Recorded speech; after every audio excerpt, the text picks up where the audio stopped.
to help her, Mr. I let you. Hey, get in here. Dallas is about to start.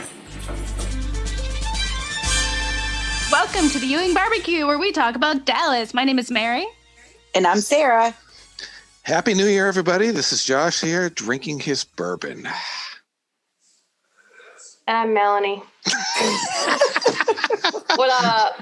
Happy New Year! Happy New Year, motherfuckers! 2020 is gone. Yeah, don't let the door hit you on the way out, 2020. No, please do let the door hit you on the way out, 2020. Not that 2021's been better yet, but it will. It will. It will. It will be. I believe it. I believe it. I think we may have a normal summer. I'm hoping. We'll see. We'll see. It's still plenty of time I'm before not that getting happens. my hopes up yet because I don't want my dreams to be crushed. So. They say about 9 months until we can probably go out without the masks and stuff and start taking. At least. Oh God, it can't be that long. No, That's I think what it they're is. saying. Yeah. Yeah, they're saying at least 9 to 12 months. But quick little housekeeping.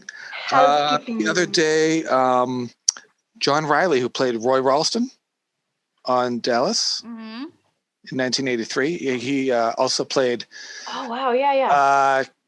Jenny Garth's father on Beverly Hills 9210. He just passed away. That's what I was. I'm like, what is he from? Wait, he played what? Jenny Garth's what? Father. Yes. On what? Kelly Taylor's How did you father know? on Beverly Hills.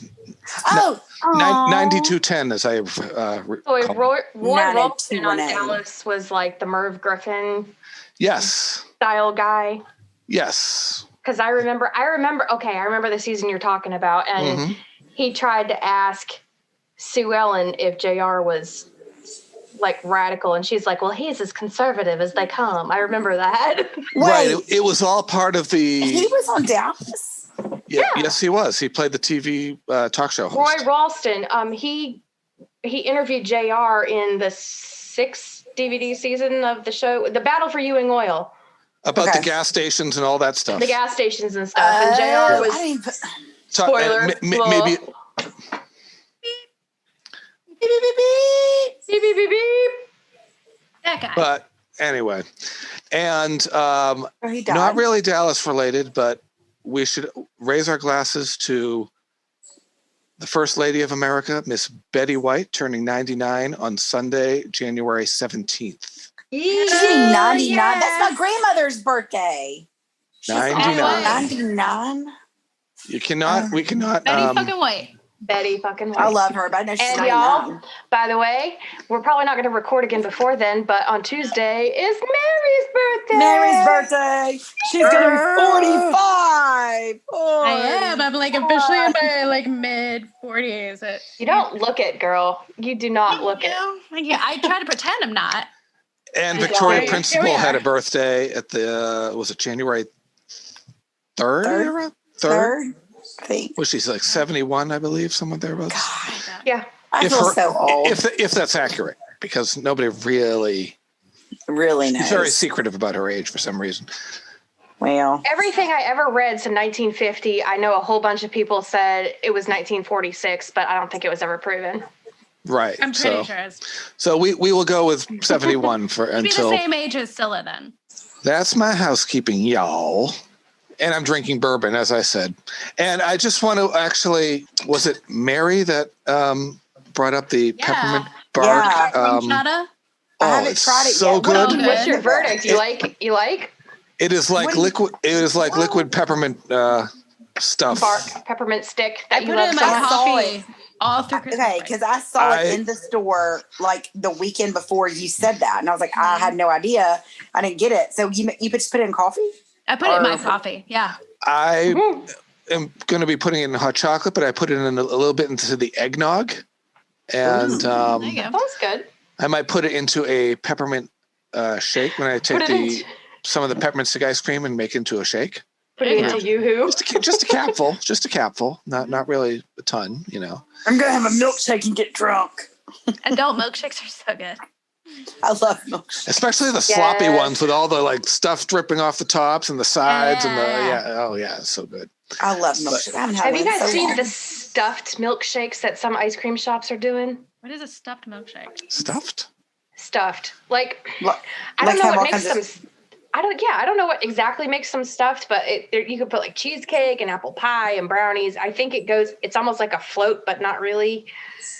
I see the stuff sitting on top of it to make it like I'm not sure I'd want it in there though, like pieces. It gets soggy. But that I need peppermint. to ask. Unless That's it's Put like a good old brownies, Goodyear float, and I'm then- good. A friend of mine owns a local coffee shop / ice cream shop / deli, so I'm gonna have to ask him what he stuffs the shakes with. You need to do some recon on this and Mhm. file a Get back to report. us. Yeah. Yeah. Absolutely. That bottle of the rum, it was the last bottle at the Total Wine near me, and normally $25. It was on sale for $19.99. So Nice. I think it was 22 at the ABC store here, I think. oh, It was about 20 here, but we have Right. a 33% tax on alcohol in Washington. So Holy Oh. shit. You're sitting Oh there my talking God. about saving $5, and here I am drinking my $7 beer. anyways, any more housekeeping? nope, that is it for me. Well, we should start the episode. All right. Today we are reviewing season 3, episode 21, Divorce Ewing Style. Happy anniversary! Happy anniversary, darling. Well, thank you. Why? You can't figure it out. You're gonna try to use this to take my son away? Our son, JR. It's the one thing we managed to achieve together. I'd kill you first. You don't have the guts. I've got to get Sue Ellen back in that sanitarium. And I might need your help for that, honey. But this time, I want more. I want to be Mrs. J.R. Ewing. Guaranteed. Written by Leonard Katzman, directed by Leonard Katzman. So it's a twofer, guys. You know it's going to be good and important story-wise. And it aired February 15th, 1980. And it happens to be the 50th episode of the series. Yep. And a casting note, a very interesting casting note. Tom Fuller, who is the detective or the private eye that will come across in the episode, is played by John Christie Ewing, who is the only real Ewing to ever appear on Dallas. Ah. Nice. He also appeared in the 1983 movie My Favorite Year, as well as TV series Homefront, Murder, She Wrote, LA Law, and Seen Elsewhere. And the episode was number 1 with a 31.1 rating and a 49 share. And at some point, I will come up with for listeners out there that don't really get the rating system, I'll come up with a description of what that all means. But we won't go into it tonight, so. Okay, so we start with JR coming home from work. And you think it's late. It looks a little late and dark outside. Into the soundstage driveway, of course. Yeah. And then he opens the door and It's dark. It's dark. it is dark. Very dark. But it's not dark for long, because what happens when he flips on the lights? Surprise! It is their 9th, J.R. and Sue Ellen's 9th wedding anniversary. Mm-hmm. So, my first question, what the hell kind of woman plans a wedding in February? I guess, well, this aired February 15th, so my guess is their Hallmark anniversary is Day. supposed to be the 14th Hallmark Day. on Valentine's Day. On Which Hallmark I feel days. like that is probably canon because that comes up in a few seasons, correct? Mm-hmm. It does. Canon? Canon. It means it's like it's a known canon means it's like it's a known fact on the show, and it's like recognized on the show as being a fact, not like a fan fiction thing or something. Yeah. Part of the actual story. Yeah. Part of the Right. actual story. Like their Okay, anniversary. I'm thinking like canons, No. like Battle Hymn of the Republic. no, like no. firing- CANON.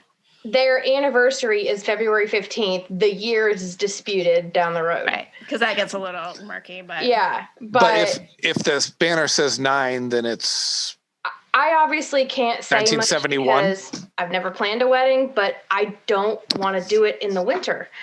Although I'm sure it makes sense for money reasons, but this was the Ewings. Why February, girl? What are you thinking? it's in Texas. It's not gonna be that cold, and she probably thought it was romantic. Ugh. And so close to Valentine's Day. I mean, But also, Yeah. you have a thing against cold. I do. Oh. they- I they- wanted a fall wedding. If I'm getting married in February, it's going to be in fucking Jamaica. Thank you very much. Yeah. yeah, man. I wanted a fall wedding, but I had a July one. No, I had a fall wedding twice. All right, now that we've established Melanie is anti-cold.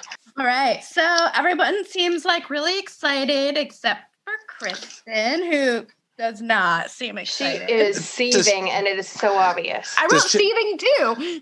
Does JR even remember it's the anniversary because he doesn't have a gift? There's no way he has no idea. Mister, I have an alarm clock mind for dates. Yeah. Oh, but that's all right. JR can give me his gift in private. Yeah, right. Yeah, I caught that innuendo. Yeah. I like That's her top. funny. Sue Ellen's backless, sexy pink top. Yes. He's and a dirty, dirty girl. Girlfriend is not wearing a bra either. She is not wearing a bra. Nope. You can tell that later for sure. She's going lady commando up top. Free boobs. That I can't do that. Because she's free boobing. Yeah. They're too jiggly after kids. I'm sorry, y'all. I'm like all covered up in my blanket. You are. You look very cozy. You're fine. Yeah. So Kristin is sitting in the corner. I like Lucy's little snide line. Whoever thought it would last. Nobody. I know, but she specifically walked up to Kristin just to rub it in and put that thorn in her side. Oh yeah. Lucy Of knows course she exactly did. what she's doing. And Kristin made those stupid lip movements the whole time. Like she's pissed off. Which is why I am disappointed that at the end of the episode, Lucy is not around for some snide comments for that particular scene. Right. Not in that scene at all.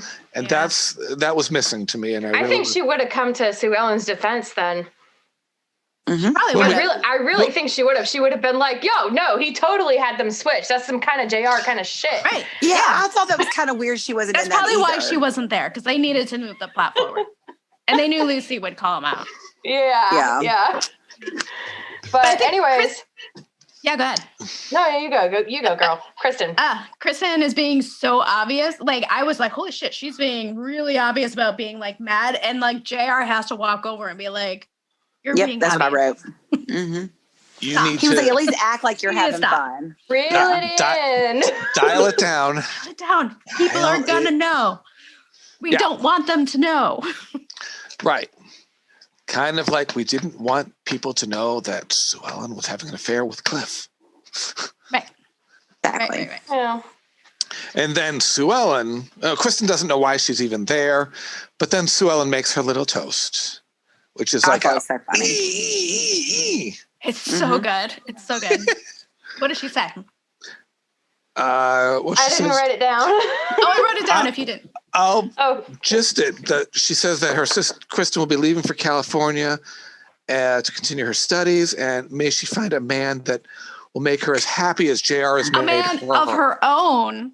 Of her own. Yeah, of her. She had to put that in there. Yeah. Will make JR as happy as JR has made me. So this is disguised as a toast, but this is a goddamn curse. She is like, "Hey, bitch, guess what you get for cursing her." You are going to go to California. You're going to get a man that will make you an alcoholic. Right. She is cursing that upon her. Yes. Be like, karma's yours, baby. FYI. So then, is this where it skips to the next scene? Yeah. And it's kind of weird because the exterior of Southfork, and you hear JR going, "Yeah, good night, everybody," and then they cut to him walking in his room. Like, what is he yelling it from the top of the stairs? I mean, I know. Was he yelling it from the back? The balcony, whatever. Because he was drunk. So he's lost. He's trashed, and he thinks he's gonna get some. He does. Like, He's so excited about it. He's like, "Why don't you show me what a devoted wife you are?" Knowing Larry Hagman the way I know him, was that real champagne he was pounding down during that Probably, scene? yeah, I'm sure. Probably. Walking in with the bottle into the room there. And he fell back on the bed, and he's like, rah, rah, rah, and then she just pours it on him. Get out of that stall. What's your name? Patrick Duffy. Go fuck yourself. No. No, it was so funny because after all the bullshit between them, he thought he was going to get laid. Yeah. And he was down for it. He was down. He was like, "Yeah, get over here and show me what a devoted wife you are." That flagpole's going up, and it's coming down. He's like, "When are you going to show me what a devoted wife you are?" She's like, "All right now." Waste of alcohol, but whatever. But he Champagne still picked up the bottle and continued drinking from it after. He did. He's like, what the hell are you doing? Kudos to Larry Hagman for not even like flinching beforehand, like because he knew obviously it was gonna be poured on him. He did flinch for a second. Oh yeah. Yeah. And again, don't tell him your plans. Right? What the I know. fuck? I get so mad when she does What that. the fuck? Sue Ellen? Why? Don't she's tell him. she is obviously wet behind the ears, and if she sticks around long enough, she might learn not to tell him what she's doing in Her the future. whole plan at a time? Yeah. Don't do it, girl. He's gonna sabotage it. You should know this. She should. She tells Kristin, is it this episode where she tells Kristin that she knows JR every which way there is to know him, or no, that's not right. Backtrack. No. Anyway, she shuts him down. She tells him her plans. And what struck me funny was like, she's like, we're not going to make love, JR. Not tonight. Not tomorrow. Maybe the day that I take my son and leave you, if you still want to. And I'm like, what? And then she goes, I'll think about it then. Right. what the fuck? That's weird. That was twisted. Can I interest you in some goodbye sex? I mean, that's what it sounded like. Here's your pity fuck. Basically. JR still would. He would. But He would. He would. He said something to the extent of, But then she wouldn't leave. She wouldn't What leave. makes you think you're going to get away with this? And she said, well, I fooled you, JR. Everyone else should be easy. Yeah. Yeah. Because, I mean, she played the doting wife all night long. Yeah. And you know what's silly is that she played the doting wife like twice before that in previous episodes and then pulled away. And he still fell for it this time. He did. Mm-hmm. Fool me once, shame on you. Fool me twice, if fool me can't get fooled again. This is like their dynamic. They keep like fucking with each other because It's this dance. He will get drawn in and then be like, oh, no, put up the big wall. Like, no, you didn't fool me. It's like, yes, she did. It's this dance. The dance. Yeah. It's very dangerous. How they do. It's how they do. How they do.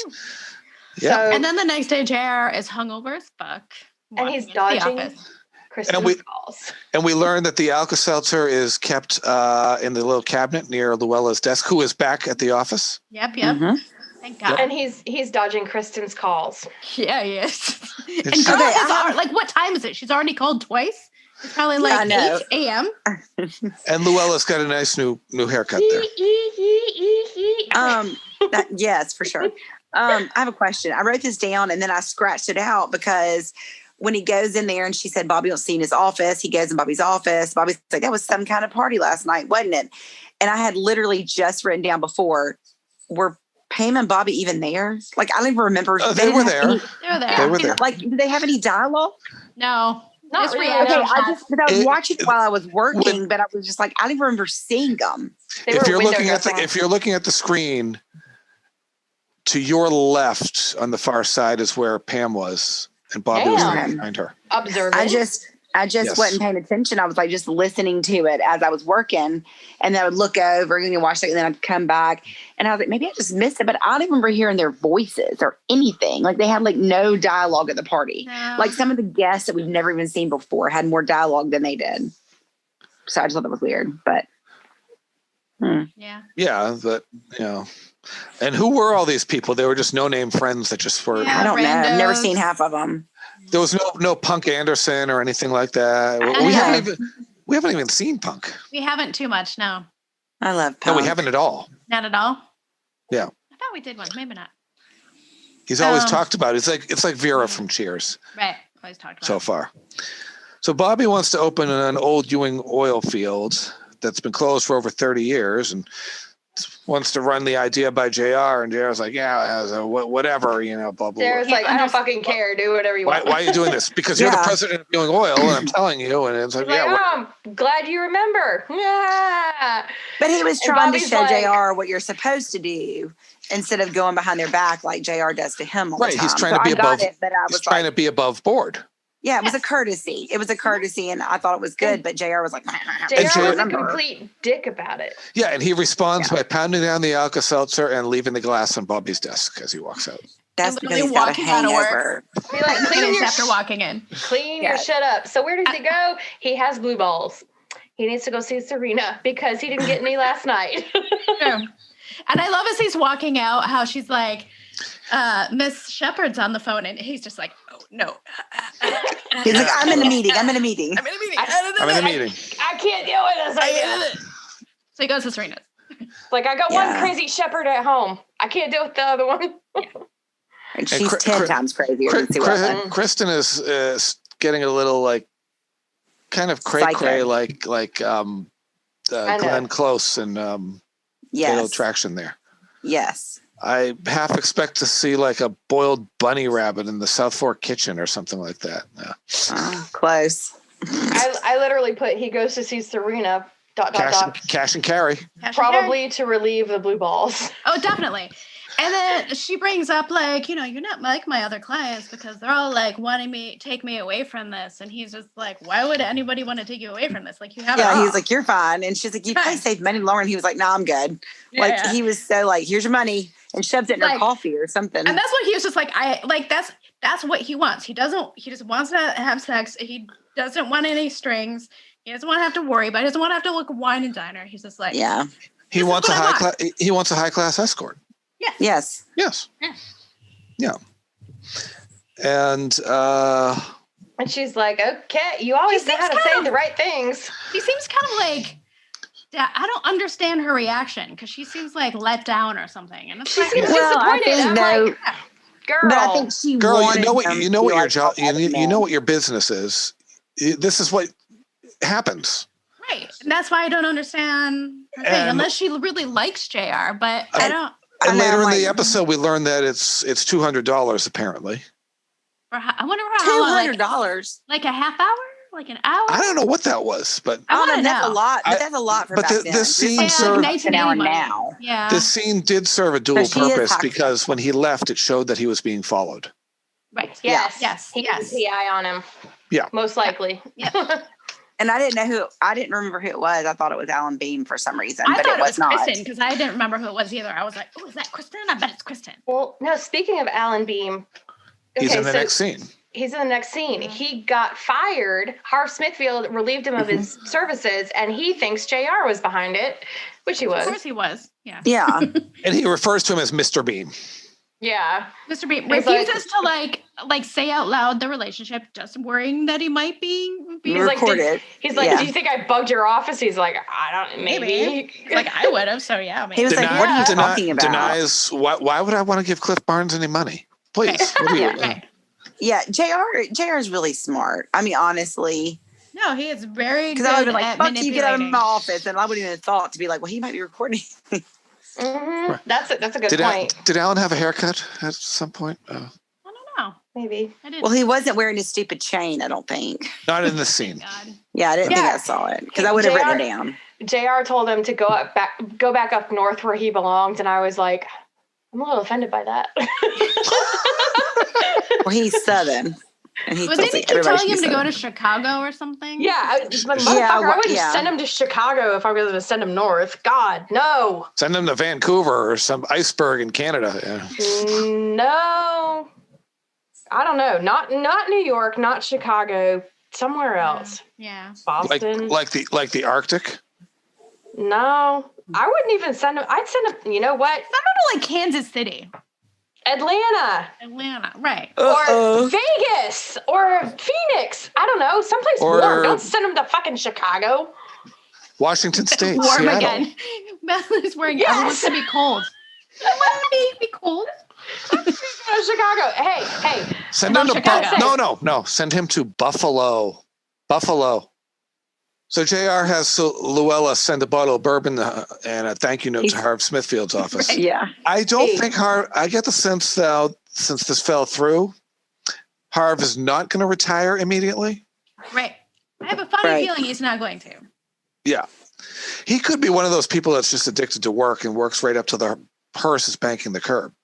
Yes. It could be. You know. I think he was, Harv is older, but I don't think he's that old, obviously, because spoiler, but he sticks around for a while. I know. Well, as Miss Ellie said to JR once, you were born old, Junior. I'm an old soul. I mean, believe me, I still like to party and have a good time, but I am an old soul. Like, I like to sit on the couch and crochet and watch TV, like watch movies, like 100%. Like, For sure. even when I was like 25, I'd like to do that. So, sorry, that was totally off the break. Old soul. True. JR still being followed. Yes. So he goes to see Kristin now. Nothing in anyone else's world has happened that day except it's JR's world. It is all JR for like the first 40 minutes of this episode. I swear to God. And this episode really reminds me a lot of Call Girl, when the episode is basically just JR setting up Pam with Veronica Hamill's character and trying to destroy the marriage. It was basically just primarily that one storyline. But the difference here, the show's now been serialized, so you'll see they're dropping little nuggets during the show about things that are going to unfold later on. Yep. Like that scene, a few scenes from now, we cut to Miss Ellie and Matt Devlin walking through the park. Mm-hmm. Yeah, it was like a throw-in scene. I said the same thing. They didn't even introduce who Matt Devlin was. Like, I had to like pick up who it was. Yeah, because he's like, oh, you didn't know he's a kid. We haven't seen him, but they've talked about him in the Mimosa Park and the development and all, and they just threw that in there. And I don't know about anyone else, but to me that just felt like a throwaway scene, like a very out of place in this. Okay, so this time she is at Kristin's. And this is how I knew that it wasn't Kristin following him, because he's at Kristin's. Exactly. And she's so pissed that he has not called her back. She's snapping at him. Yeah, and he's just who the hell is this bitch that thinks she's not his wife? She's like, she is seriously cray-cray. And that's kind of what he's trying to tell her. Like, he's being nice about it, but he's just like, I can get this shit at home. Like, I'm not here for this. No, he's being nice about it, but he's told her from the beginning. Right. It's not the new thing. If I wanted yelling, I'd go home. Right. Yeah. She's a weird bird. And I wrote, dude, Kristin, what did you expect? I mean, really? Not only is it a married man, it's your sister's husband. Right. What did you expect? I think she's 19. She has no idea. He explains the arrangement to her clearly.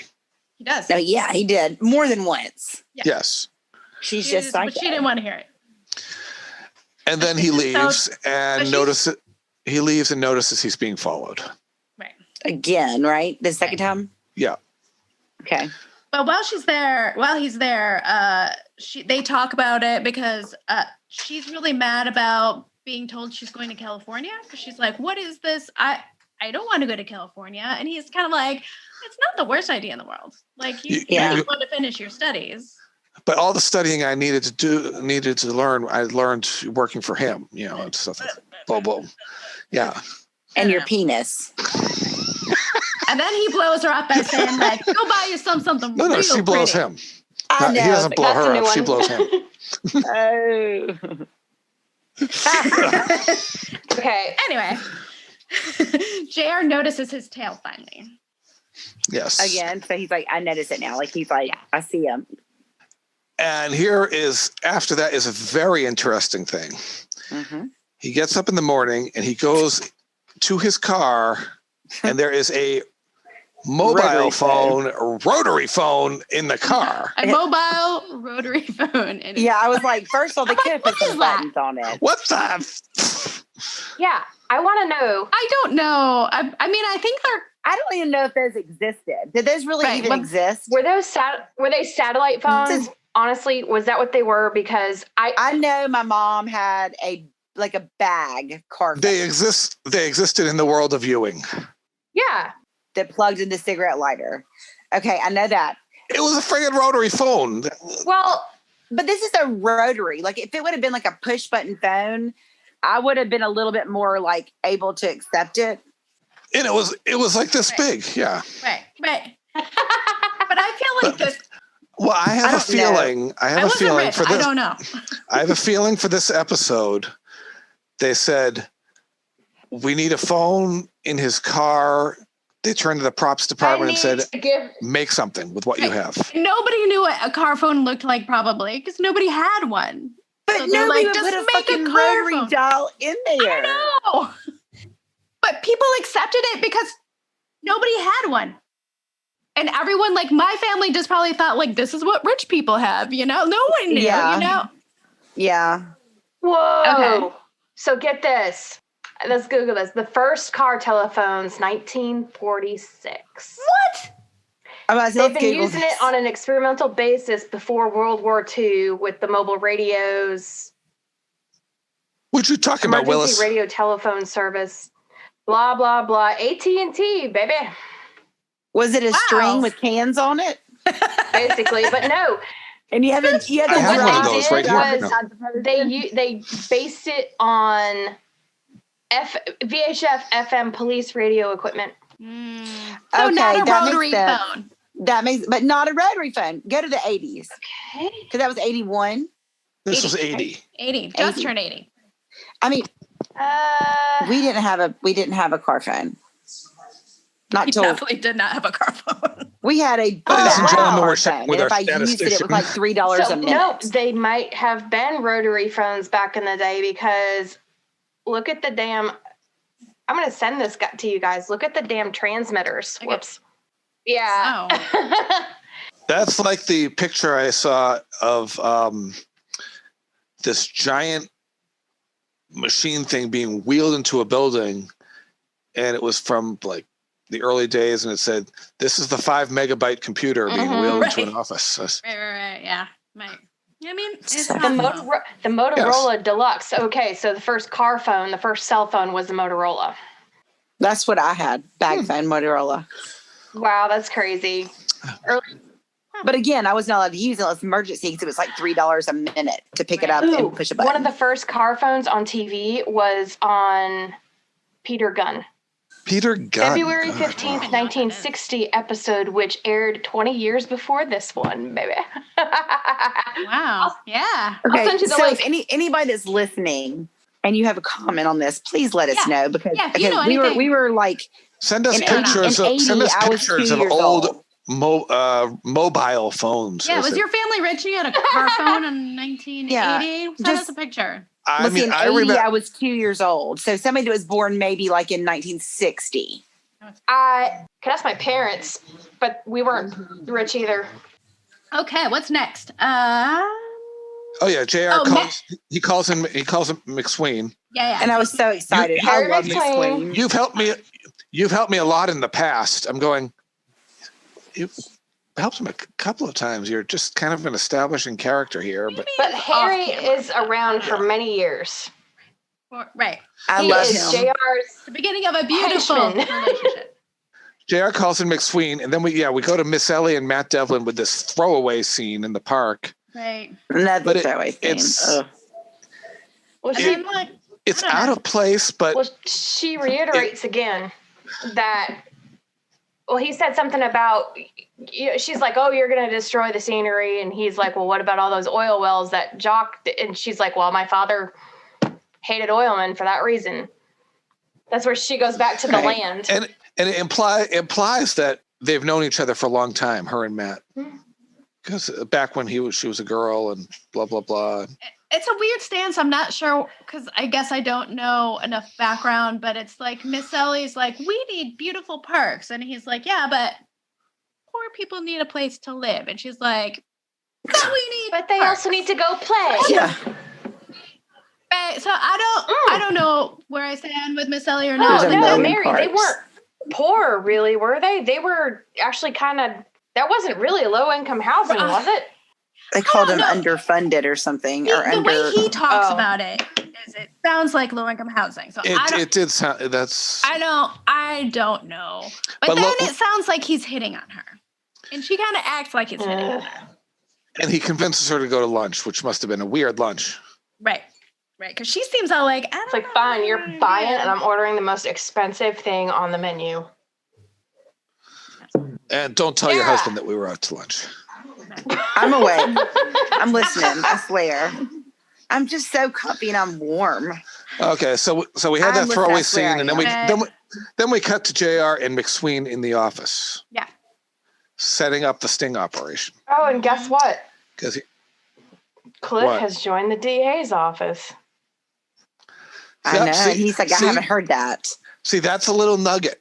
As I was mentioning earlier, that the whole episode seems to be about JR and Sue Ellen and Kristin and getting her to, this thing and that thing. And they throw these little nuggets in there that are going to come back later. Oh, yeah. JR's reaction to that was his own crazy eyes. Those were He was like JR eyes. Oh. I can't let him have one small success. Especially not when he's in the DA's office. I mean, yeah. But you notice Cliff is not in this episode. Ray is not in this episode. Lucy had that one scene. Yeah, small scene. Yeah, so it's a very narrow focused episode, almost like it's back in the days of the episodic. I was going to say that, but it's a Leonard Katzman episode, and so maybe he's kind of like calling back to earlier days of the show. He's trying to drive this storyline forward, but plant seeds for other things that are coming up, because we're nearing the end of the season. So we're almost there. Something's got to happen. So close. 4 episodes left after this. Yeah. So Alan stops by Kristin's, and he's basically like, so we've both been fired. And she's like, what? I haven't been fired. He's like, yeah, you basically were. Their relationship, Alan Beam and Kristin, is very oil and water. The fact that they haven't hate fucked yet is amazing. Don't most people in these situations end up in bed together? Yeah, I think so. Yeah, yes, definitely. Sarah's eyes are closed. Yeah, she's asleep. She's out. Okay. So, Sarah, wake up! Wake up! Yeah. Sarah's out. Sarah's gone. She's done. Okay. So then, so anyway, Alan says that he thinks they should team up, and she doesn't say no. She just kind of lets it hang. He tells her that when JR is tired of Kristin, she's going to be out, and she kind of knows that. She knows it. She knows it. She knows it. And it's already happening because JR is pulling away from her. But yeah, wake up.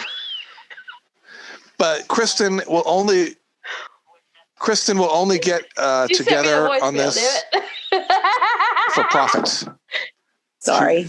She wants to. Well, I knew. Right. I was literally dreaming. I could hear y'all, but I was dreaming that it wasn't that. It's fucking weird. Sorry, I'm awake.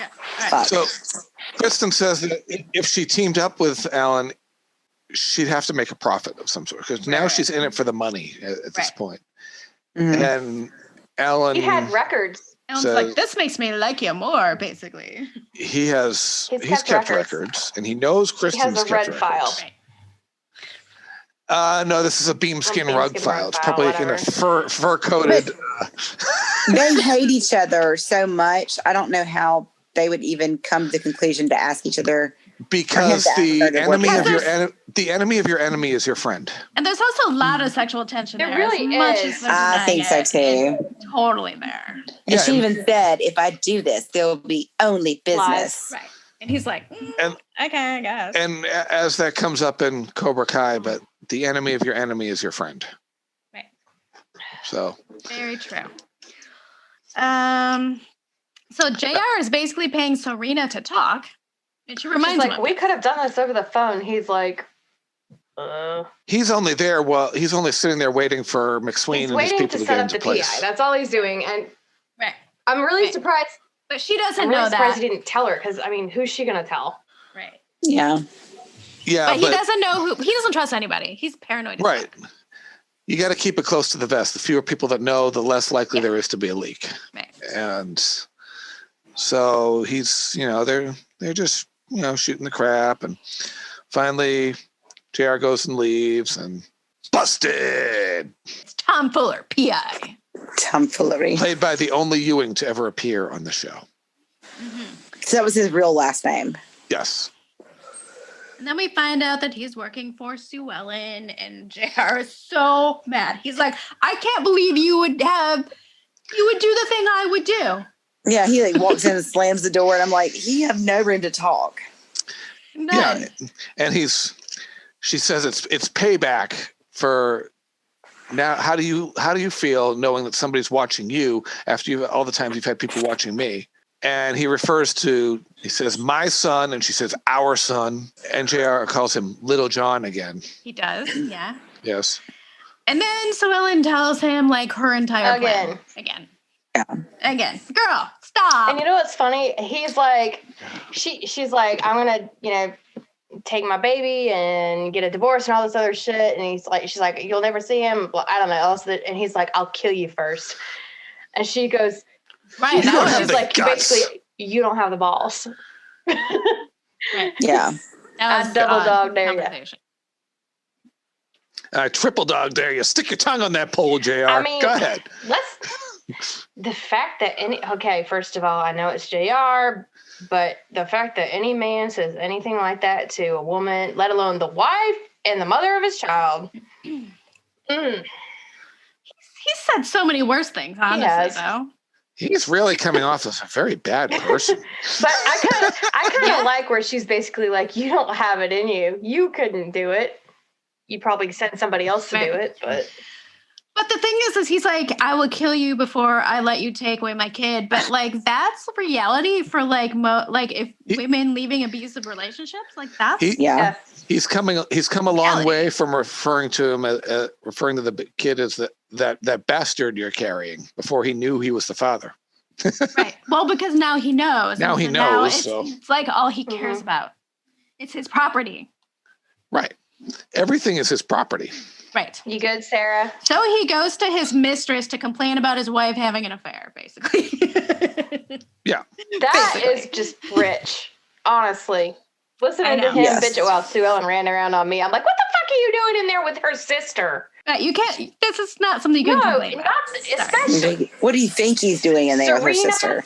Serena, I get it, but Kristin, that's just like fuel. That's like taking gas and going on the flames, If I were JR, though, when I was in that room with Sue Ellen and confronting her, he's the one that should have been recording conversation. He should have. Yeah.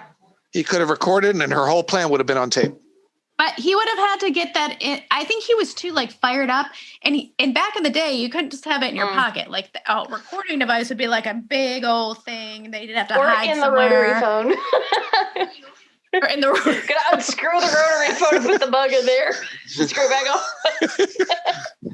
And it's the size of a giant caterpillar. I think we lost her again, y'all. I can't say it. Caterpillar.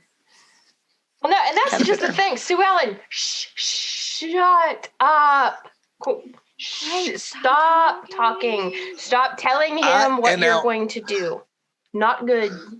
Now we're only in year 3 of this series, and it's going to go many years into the future. I hope over time that if Sue Ellen goes to get revenge on JR for something, that she eventually learns not to outline her plan. Write it all down for him and give him copies of it. Yeah, I hope she learns from these mistakes if she's going to try to get revenge again. My gut says she will. I have faith in her. All right. I have faith. I don't know. I don't know when or where or how it will come up, but so now JR has a counter plan. Oh, and he does. And he's all about getting Sue Ellen recommitted to the sanitarium, and he's all like, okay, and this is why he's at Kristin's. He's like, I need your help. And then she's like, that's awesome, but if I help you, you have to divorce her and then marry me. I want to be Mrs. J.R. Ewing. Sure. And he basically looks directly into camera and is just but then you can see him be like, okay, whatever you want me to say, I'm going to say to you right now. So he's like, yeah, sure, that's going to happen. Sure. I can almost picture a Norman Fell on Three's Company just turning to the camera and going, exactly. Yes. Yes. Sarah. So yeah, he promised. Yeah, she's out again. He promises her. I'm not. Why don't you talk to us? Sit up and talk to us. I can't. I'm gonna get up and smoke in a second. That'll wake me up. I will. I promise. I'm just all of a sudden I'm just like. We're going to keep barreling through here because this is where it starts to the ball starts to roll down the hill and pick up momentum. Yeah. Okay, so he's lying. And then go on. Sue Ellen and Kristin meet for lunch. Sue Ellen walks in she's wearing a white dress, and I notice Kristin has a dark drink there. Gee, I wonder what's going to happen here. That's all. First thing I noticed. Sue Ellen's like, bitch, I don't trust you. Basically, like, why am I here? What the fuck? What do you want? She's apologizing. She had a fair. Sue Ellen's like, I really don't care. Kristin plays a very nice violin. And Sue Ellen's like, I don't care what you do, what JR does. Yes, she does, but it's a front. Right. She's not going to give Kristin the satisfaction. I wouldn't either. But you know what? Kristin pulls the trump card. Oh, bad word. Pulls the secret card out. Wild card. That's going to the mom. Yeah, the wild card that's going to get to Mama. Sue Mama Ellen. taught me. Mama. Blame it on Mama. And that gets to Sue Ellen. She's just like, oh, okay, you realize that too. Okay, well, now I'm going to give you a little bit of credit. Sue Ellen's like, she gives her just enough credit. And Kristin says, can we just Sue be Ellen friends? was like, I was a lot older than you when I discovered that Mom was full of shit, basically. Right. And I'm sitting there going, don't believe her. Don't fall for it. She's full of shit. Trust her. No. You realized your mama was full of crap, but you didn't realize your sister's full of crap. Right. Well, she did. And then she just like took down her wall a little bit. Look at him. Because of the mama card. No. Yeah. Oh, no. So, yeah, then they toast. They do a little toasty toast. And that dark drink and that white dress is coming back into play right here. Yeah. Kristin, she accidentally spills it all over. Oh, no. It's fine. Yeah, it's fine. I'm sorry. No. I would have made a scene. I would have been like, bitch. I would have thrown it back at her. I mean, Sue Ellen, you can't be that stupid. Maybe you can. And it's Sue Ellen, like she should be thinking this. She should be. Contraire. I can't go home smelling like alcohol. I'm going to stop at a store on the way home and buy a new dress. That's what I would do. Throw the other one out. Or it's not like she doesn't have access to the money to buy a new dress. Right. She's probably in like a restaurant that next door is a fancy dress store, you know? Right. Well, not only that, Sue Ellen early on, she still falls for like all the lines. She's still innocent. Yeah, and she believes Kristin, and you know what? I would give Kristin just enough rope to hang herself. And the minute she spilled her drink on me, I'm sorry, I would have been like, what the fuck did you just do? Mm-hmm. I mean, if she was like, oh my God, I'm so sorry, I'd be like, nah, but that's me from the outside. What she should have gotten up, made a scene, so there were a lot of witnesses. Yeah. So if anything came back, she could have said, these people all saw this. She fell for it. She doesn't know. Bullshit. She fell for it. That's how she keeps falling back in with JR. Yep. Once the mama card was pulled out, she lost complete control of that scene. Yeah, it was like that was Sue Ellen's trigger. I think it was. I was just only doing what Mama taught me, and she was like, "Oh, she's like, oh God, okay." Patricia Shepard. It took me so much therapy to realize that. Patricia Shepard, mommy dearest. Oh, God. Does she have any coat hangers? Get her a coat hanger. The next scene is starts with basically what could be J.R. Ewing's tagline. He says, "What you're asking is totally unethical." And J.R. says, "Oh, I know that, but it's not illegal." Right. He's like, hey, you want this money, right? So you're going to rewrite all these reports? Yeah. He's bribing him with $10,000, which is nothing to JR. Nothing today. But to Tom Fuller, that's a lot. Right. I'm like, okay. So yeah. So then. And he says it's always fun doing business with a sensible man. AKA somebody easily to manipulate. Yeah. That's right. Someone that will do what I want, when I want, how I want. Because I'm J.R. Ewing. I get what I want. I don't get ulcers. I give them. We get a quick update on the dead body found on Southfork. I call him Skeletor. Right. Skeletor, I like that. Your name is Skeletor. Sheriff Washburn says there's nothing new on Skeletor. They can't identify him. Tell He-Man to go and build his home. At one point, didn't we say something about when they found that body on Southfork? And I'm like, no, that's a bad idea. Bury it. Ghost, woo! Yeah, don't. The haunting of Ray's house. Ooh. Oh, that would have been great. Oh, that would be a great crossover series. Paranormal. Yes. I don't know. Southfork seems like the place that has a shit ton of residual energy. Right? We also get that tidbit of Jock apparently knows Fenton Washburn's daddy. So give my best to your daddy. Don't they all know each other and each other's daddies? Yeah. Daddies and mamas and mama daddies and mama daddies. Daddy stabbers and mama stabbers and oh god, I'm going into the Alice's restaurant here. Damn. Sarah. Jock and Ellie smell Sarah, come on, Sarah, smile. No. Oh, Hall & Oates. Jock and Ellie smell the booze on Sue Ellen. Yeah. She's not acting drunk though. She's not at all acting drunk. And we have to mention because we see the car in this episode. Oh, Sarah's asleep. She can't say it. Somebody else want to say it for her? The fucking wagon. What's Sue Ellen driving again? Thank you. Yeah. Yes. Yeah. Kristin. Jock mentions that he doesn't remember Kristin drinking anything but white wine. Anything but white wine. Right. And Miss Ellie's like, maybe around you. Right. She knows. True. Yeah. She knows. We all have a front. Right. Yep. But Jock, as we go back to older episodes, is like, I don't understand what's going on around here. I don't understand these kids. What's going on with all these people? It seems like all the stuff is swirling on around him, and he has no clue. No. Is this the same man that was a wildcatter back in the day? Yeah, because he just had to pay attention to one thing, you know? Well, that's the thing. When there's women involved, men of that generation are like, nope. He's not paying. They're just like, I'm oblivious. I don't know. He's probably got a crossword shit. puzzle. He doesn't. Yeah. He's got some backgammon to do. Right. He doesn't care. They should have had the Dallas backgammon board. Right, they should have. There's a lost opportunity. Yes. Along with the ascots and the, yeah. And then JR has a little acting performance in this next scene. And I said, Sue Ellen gets new reports in the mail, but honestly doesn't hide them very well.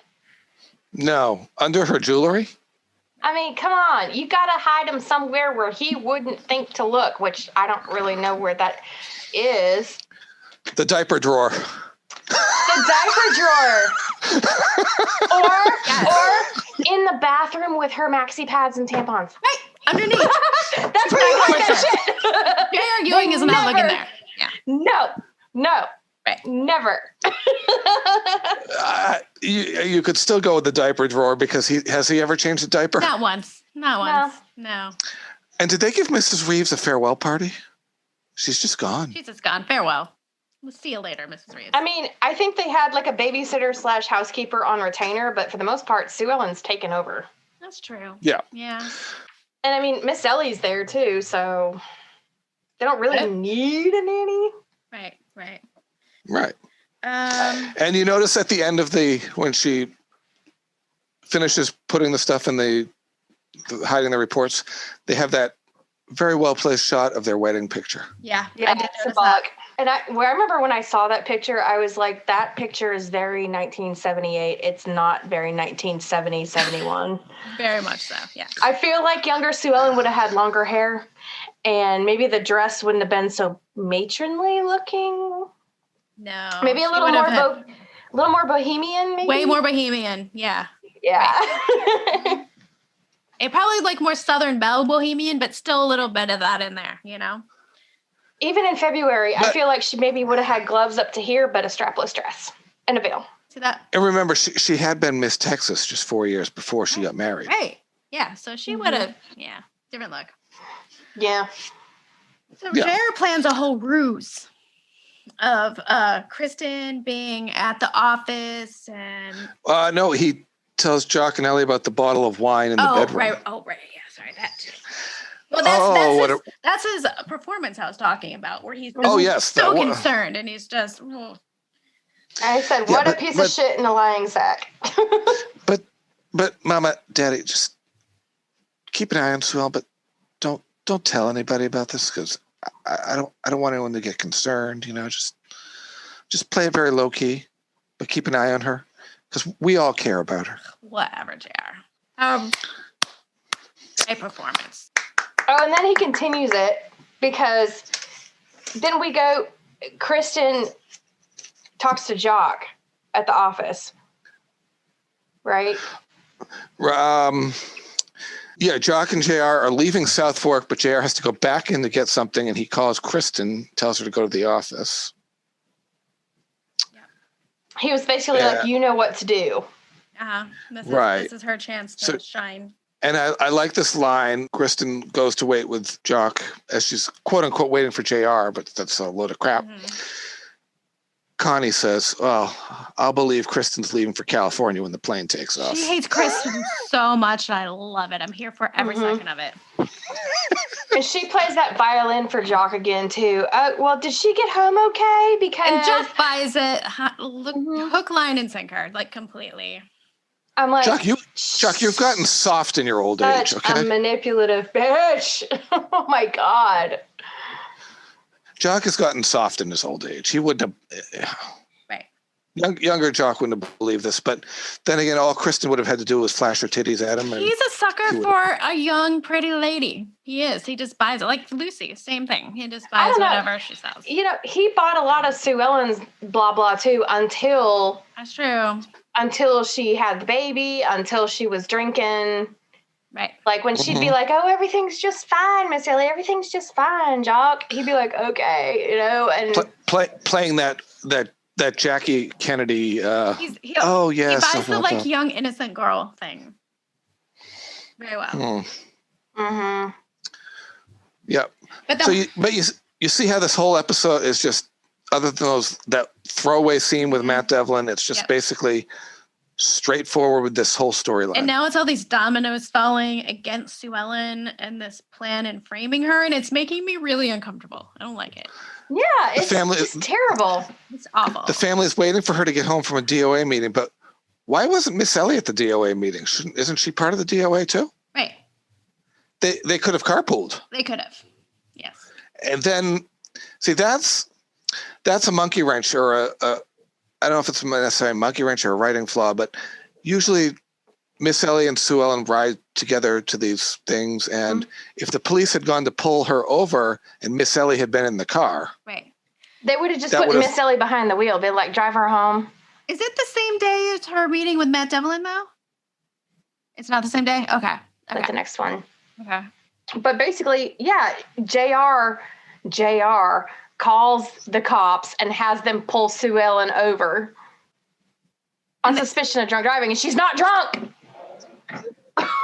And like I said, if Miss Ellie had been at this DOA meeting and had been in the car with Sue Ellen, that would have screwed up his whole plan.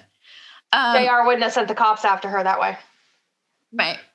But he may not have known that they had rode in together. He could have been off doing whatever he was doing. JR, he knows everything. He probably had his mom go do something. He's probably like, hey, probably put a bug in the car. And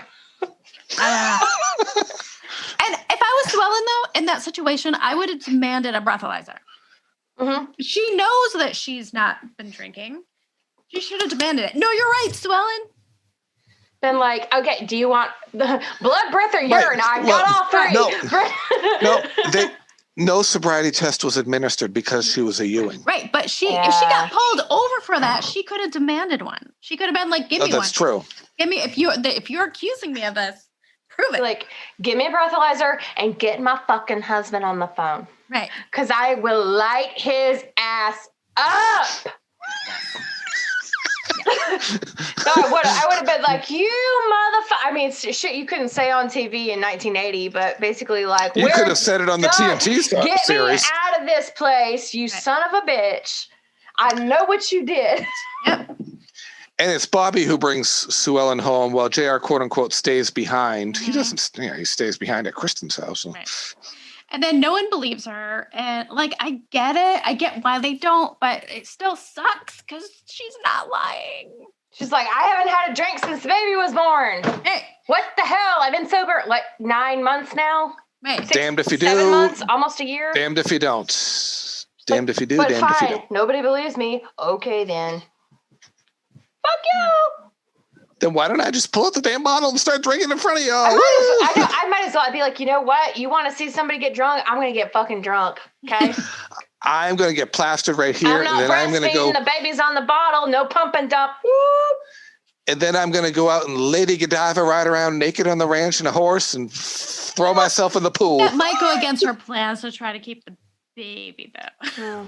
Because she's still planning to get the divorce. That's so, true. But so JR and Kristin are celebrating. And Kristen's all like, yay, I can't wait to move that Southfork. Whoa, Kristin. Yeah, just like, slow down there. down. Hold up. Yeah. And so then That's she's right. not happy. You gotta dial it back because Got you at a 10, need you at a 2. I think if we play our cards right, we can get her drinking for real. Right.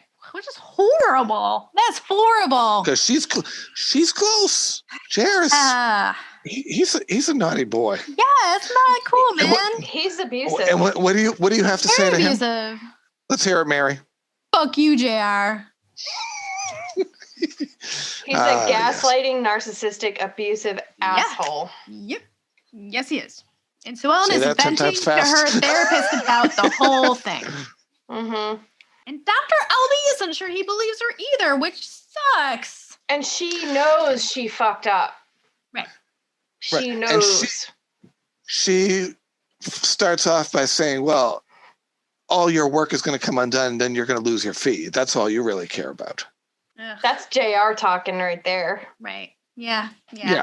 And LB tries to tell her to, why don't you just go away for a while where he can't get to you and all She's this like, because come on. If I leave, he's going to put up a fortress and Like, if I leave, I probably can't come back. So I got to. She's like, I'll never see my son again. And they'll put a moat around the South Fork with crocodiles in it and piranhas, and I won't be able to get back. And, not only that, if she takes off, she will never know a moment's peace. He's always going to have a tail on her. So then Sue Ellen just decides to go to dinner and then put on a good face and just lay it out on the table. She's like, if he's going to do this, I'm just going to prove to everyone. right. And Pam and Bobby, apparently, they actually have a line. They want to go to town and catch a movie at some point. Yes. Yeah. So she just brings it up in front of everyone, and everyone's like, She asked for a club soda, of course. right. And I put JR tries to railroad her in front of the entire family. And she tries to get him back. Yep. And she's just like, She okay, almost- let's do it. Let's do it. She almost did. Almost, if he hadn't switched the report. If she hadn't told him what she was fucking doing. Right. And if her PI had been a little bit better. Right. A little bit If better. she had hidden She the reports in the diaper drawer like she should have. But he starts in on her sessions with Dr. L because he's baiting her along. Jock tells JR to drop the damn thing. Mm-hmm. And, she says Dr. Elby doesn't believe she's been drinking. And then she spills, like you said, she spills the whole thing about the detective. Mm-hmm. And she goes upstairs to get the reports, throws the jewelry all over the damn floor when she pulls the things out. And the family's trying to get Jared to stop her. And he's like, nope, I'm going to embarrass her in front of the whole damn family. So awkward. So she gives the reports to Jock and Ellie. Without even glancing at him. This is why I wish Lucy were around, because she could have been throwing some one-liners. Right. Lucy would have known better. Yeah. Oh, yeah. Yeah. And JR's Because then JR would have started in on her about her tramp mother and brought up Gary. Diffused it a little bit. But he's just smirking to himself the whole time. Like he's trying not to smirk, but he's still smirking. I just want to punch him in the face. And then Sue Ellen attacks him. She does. And I cannot blame her one bit. I would have to. I would have to. Oh, and yeah. Bobby is aggressively trying to pull her off, and Pam is just like, Yeah, whatever, Pam. Pam, Why don't you just go spend the episode with Cliff? Because you don't serve any purpose in this episode, other than inviting Sue Ellen to come visit you at the store and go out to lunch. Yeah. Yeah. So the episode ends with JR calling Dr. Danvers. Yep. Right in front of his parents. Very concerned about his wife, but with his back to his parents, he starts that little smirk. And it freeze frames right on the smirk. One of the many episodes to end on a JR smirk freeze frame. You know what would be great is get the freeze frame from like every episode. That would be a fun thing. That'd be a lot of work, but just show his all of the smirking progression of his aging. Yeah, his hair getting grayer. Yes. So what do you guys give it? Sarah, I think, probably gives it 4 bourbons and an early nap. And an early nap, yeah. Sarah's falling asleep on us for those playing the home game. I'll go at about She fell asleep about, half hour ago? Yeah. Twice. I already called her once. She fell back asleep. She's not allowed to lay down anymore. No. I'll go at about maybe a 4.25 and a champagne bath. Okay. I really like this one. I say 4.75, and I don't know. It's like I said in one of the last episodes we did, and a roll in the hay with JR and Sue Ellen, because they just need to fucking do it already. Okay. I think Alan and Kristin need to friggin' do it. Okay, I think so too. I'm gonna give it. Yeah, you rolling the hay. Yeah, a roll in the everybody gets a roll in the hay. Yeah, Sweet. Sign me up. Woo! Rolls in the hay for everybody. What are you giving, Mary? I think I'm gonna do 4.25 and cash and carry. Cash and carry. Ooh. Yes. Yeah. Brown chicka.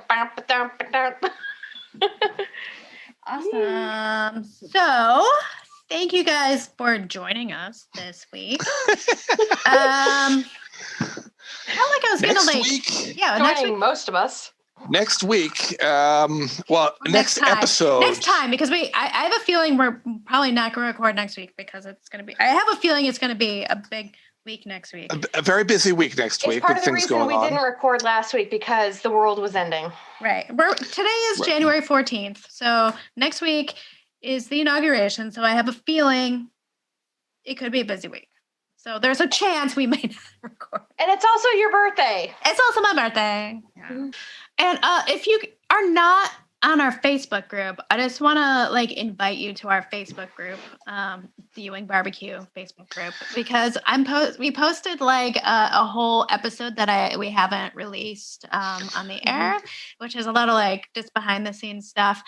And yeah, I'm releasing outtakes in there sometimes and stuff. So join us, and it's pretty.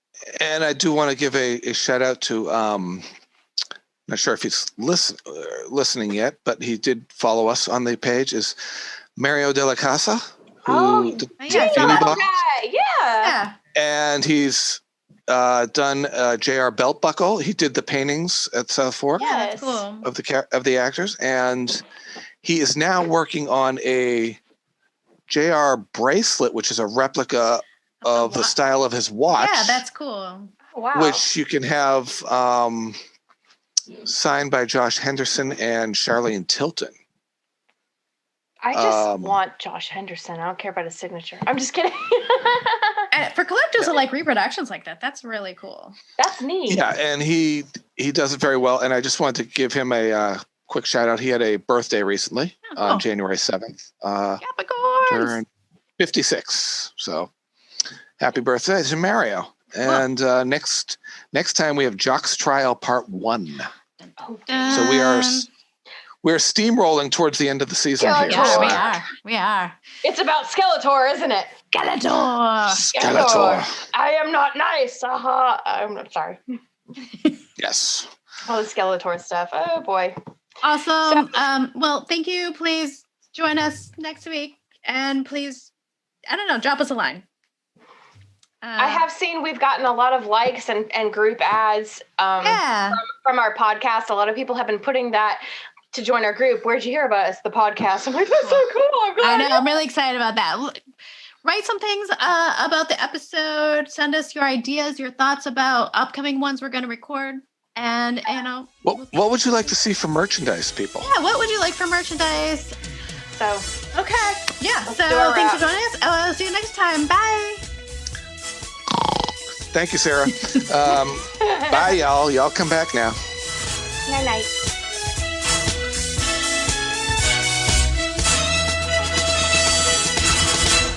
Next on Dallas.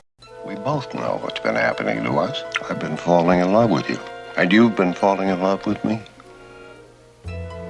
If you feel you have to leave JR, then do it. But do it in the open. Don't try and play his game, hon. He's too good at it. But what about little John?